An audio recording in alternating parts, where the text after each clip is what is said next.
Good morning, godly mothers. This is Pastor Heather. I'm so thrilled to be with you this morning and just to share a quick thought that I hope you'd be able to carry through today and hopefully the rest of your life.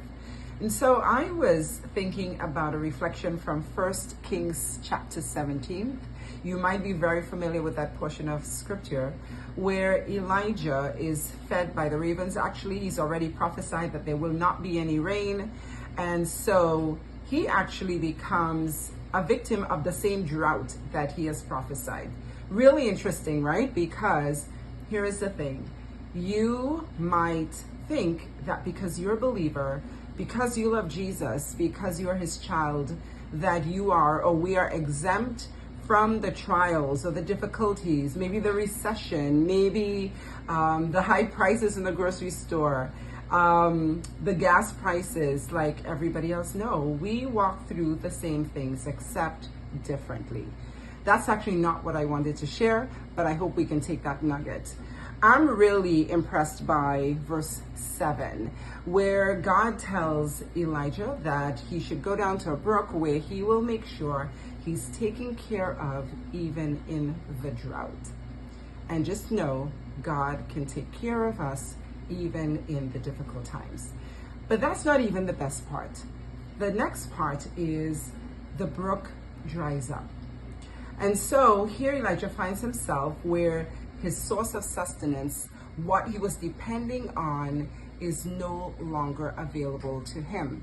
And so even like Elijah, I want to remind us today that there are times when our brook will dry up. Or in other words, things that used to sustain us before, relationships we depended on, maybe a job or an aspect of your calling that worked before no longer works the same.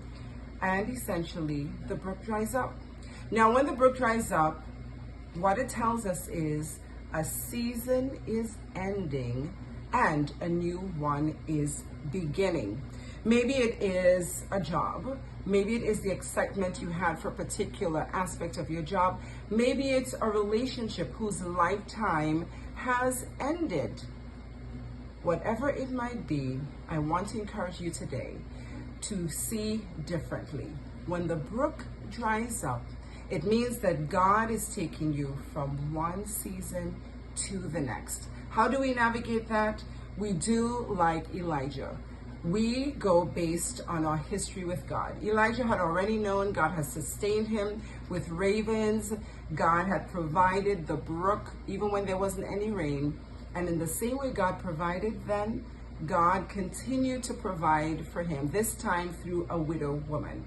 What am I saying? I'm saying instead of being anxious, let's sit back and wait for the God who has kept his word with us before to keep his word one more time. So I want us to assess where we are in our journeys, spiritually, emotionally, with our friendships, with our callings. And if you're finding that the brook is drying up, embrace it as God saying, a season is over, but a new one is coming. There's something so beautiful about the new, and as we get ready for September and I think about school and pencils and everything that signifies new, I get excited. I want you to get excited about brooks that are drying up. Not nervous, not scared, not angry, not fearful, but anticipate that when the brook dries up, God is telling you a new season is upon you. God bless you. Be courageous, be strong, and know that God will not disappoint.